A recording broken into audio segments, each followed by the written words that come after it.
Yo guys, this is Jared, aka the Saint of Sins on Xbox Live, bringing you some more MLB thoughts for Sunday, April 29th, 2012. I'm a little more chipper after yesterday's performance.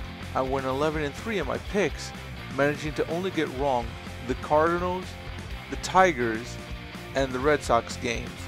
But what I also managed to get wrong, in yesterday's video, I talked about the debuts of Mike Trout and Bryce Harper, and who I thought was going to have the better outing. Mike Trout would end his day going 0 for 4 with a strikeout, while Bryce Harper, who hit in the 7-hole, went 1 for 3 with an RBI, hitting a double and collecting his RBI on a sac fly in the 9th inning. It will certainly be interesting to see what these two young men end up doing for the remainder of the season, but I'm still leaning towards Mike Trout having a better outing. Call me stubborn, but I still think the Harper call-up was way too quickly, and is still nothing more than a desperation move. And yes, I'll own up to it. I don't quite like Bryce Harper's attitude. Not entirely. But you know what? I can't knock him too hard for it. At least he's not Delmon Young, who, by the way, on Friday morning, was arrested in New York and is now facing misdemeanor charges for aggravated harassment and was alleged to be under the influence of alcohol during a fight that broke out in front of his Manhattan hotel. Police say that Young yelled out anti-semitic epithets. Because of this incident, he was placed on the restricted list and will undergo an alcohol and anger management evaluation on Monday and will likely miss out on a week of play. The 26-year-old Tigers left fielder posted a $5,000 bond in a Manhattan court hearing on Friday. He was released an hour before the Tigers game against the Yankees, and if convicted could face up to a year in jail. He's due back in court May 29th. This isn't the first time that Young has displayed anger management issues, and I'm seriously doubting this will be the last. Suffice it to say, I'm not a huge Delmon Young fan, simply because, as talented a young man as he is, he does some extremely stupid things. The only plus side to Young, he's no Lastings millage. At least he can perform on the major league level consistently. Shame I can't say the same about the former Mets prospect, Millage. With that bit of news out of the way, let's just turn our attention to some actual baseball and see what matchups we have in store for the day.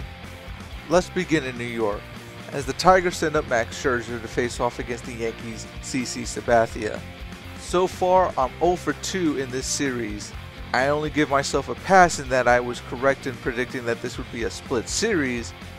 Unfortunately, I still got the games wrong.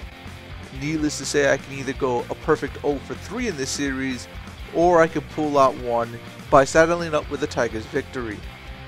Ervin Santana will take to the mound to face off against Derek Lowe as the Angels and Indians continue to clash in Cleveland.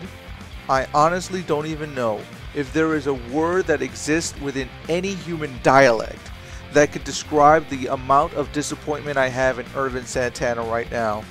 It doesn't even seem physically possible for someone as talented as Ervin Santana is to have the stuff of a number 2 starter and yet struggle to put up number 5 rotation stats.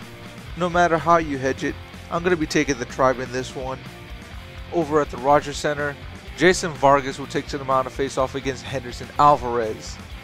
I just don't care for Henderson Alvarez at all. I don't see the appeal in him, and you know what? I'm certainly not going to see the appeal in him in this game, as his numbers against the Mariners tend to be pretty bad. Granted, it's all based on one previous start against the Mariners, but 4 runs on 6 hits and a walk in 5 innings pitched. I don't know if I could actually buy into that for a winning formula here. So I'll be taking the Mariners here to win out this series. The Diamondbacks will send up Wade Miley to face off against the Marlins' Josh Johnson. And though I have almost no hope for the Marlins to actually start hitting here, I just can't break away from Josh Johnson's appeal here. His numbers against the Diamondbacks are phenomenal. In 27 innings, he surrendered 3 earned runs on 15 hits and 9 walks while collecting 28 strikeouts. And he's only given up 1 home run to this team lifetime.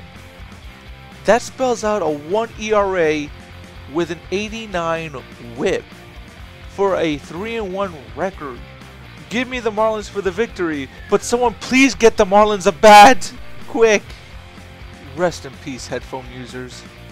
Meanwhile in Cincinnati, Jordan Lyles will take to the mound for the Astros to face off against Matt Latos. I truly do believe Latos has come into his own in Cincinnati now and will very likely be rolling back into his old Padres form. So give me Cincinnati for the series victory. The Phillies will task Kyle Kendrick to host Matt Garza and the Chicago Cubs.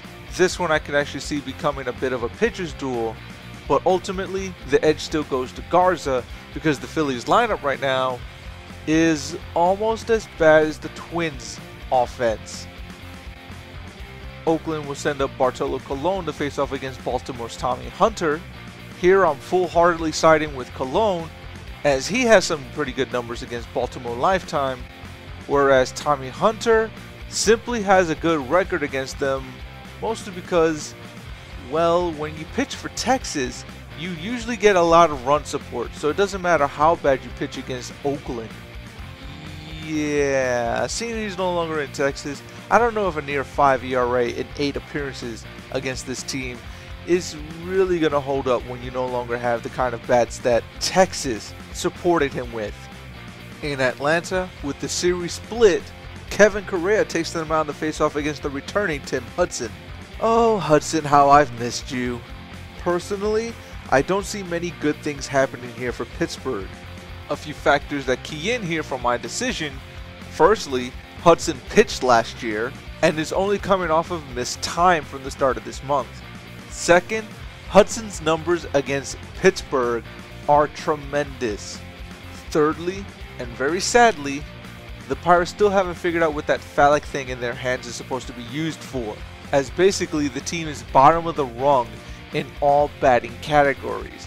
30th in runs, 28th in batting average, 29th in on-base percentage, and 29th in slugging percentage. You know the Pirates are in trouble when Garrett Jones is leading the team in RBIs with only 8. In Chicago, Josh Beckett will take to the mound to face off against the White Sox' Gavin Floyd. This one goes either way, really, but I'm going to be siding with the White Sox here. The Royals will send up Bruce Chen to face off against the Twins' Jason Marquise. I'm not sold on Marquise, especially not for Minnesota, but seeing as neither pitcher really has an edge over the other in terms of career stats against the opposing team's lineup, yeah, this one's not going to be pretty.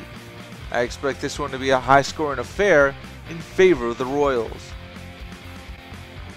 The Brewers will send up Zach Greinke to face off against Cardinals' Jaime Garcia. This one I went back and forth on a lot, but ultimately I'm settling on the Brewers. Johan Santana will take to the mound to face off against Jamie Moyer.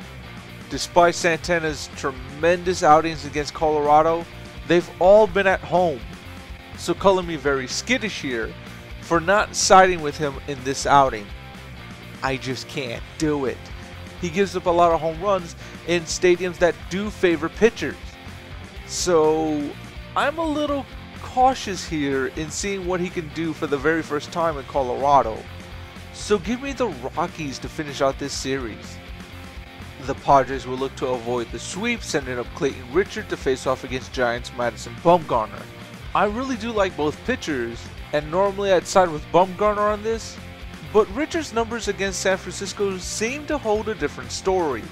He doesn't seem to give up a lot of RBIs to this team, and I think that's going to be my deciding factor here, that he's just not going to give up the runs. So give me San Diego to round out Game 3 of this weekend series. After a disappointing loss last night, the Nationals will send up Gio Gonzalez to face off against the Dodgers' Chris Capuano. I have been singing praises for Mike Rizzo since he got Gio Gonzalez from Oakland this past offseason. and thus far it's been proven to be a huge pickup for them, as right now Gonzalez is on a consecutive 20-inning shutout streak. Here I'm going to be extremely optimistic and actually bank on the Nationals to avoid the sweep in Los Angeles, especially on the back of Nat Geo. And finally, the game of the night, the Rays send up David Price to face off against Derek Holland. Initially I thought this would end up being a pitching duel until I actually looked at both pitchers' stats. Hideous. Neither pitcher does well against the opposing team's lineup. And right now, I'm really worried that neither pitcher will actually get to see the third inning. So for me, the critical factor here is which bullpen will actually hold up better in this high-scoring game. I like the Texas Rangers bullpen a lot more than I like the Rays. That's going to sway my decision over to Texas to finish out this series with a win. That'll do it for this edition of MLB Thoughts. I will see you guys later. Peace.